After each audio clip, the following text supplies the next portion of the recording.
Hello guys, welcome back to our YouTube channel. दोस्तों, दिसंबर 2020 exam के लिए आईसीएसआई ने एडमिट कार्ड रिलीज़ कर दिए। अगर आपने अभी तक भी अपना एडमिट कार्ड डाउनलोड नहीं किया तो आप आईसीएसआई की वेबसाइट पर जाकर अपना एडमिट कार्ड डाउनलोड कर सकते हो। मैं आपको बताता हूँ कि आप एडमिट कार्ड कैसे डाउनलोड कर सकते हो। सबसे पहले आपको गूगल पर जाना है, आपको उसमें लिखना है आईसीएसआई एडमिट कार्ड।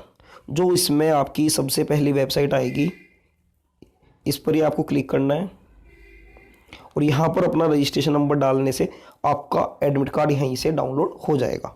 ठीक है दोस्तों, अब बात करते हैं, कुछ बच्चे अभी भी ये सोच रहे हैं कि एग्ज़ाम पोस्टपोन्ड हो जाएंगे या फिर सेकंड साइकिल एग्ज़ाम आ जाएगा। भाई कुछ मत सोचो, अभी एडमिट कार्ड आ चुके, कल को एग्ज़ाम भी आ जाएगा और तुम यही सोचते रह जाओगे। जो टाइम है इसको यूटिलाइज कर लो, ठीक है ना।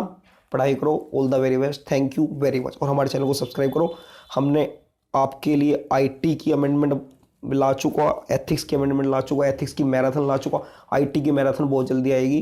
Thank you very much.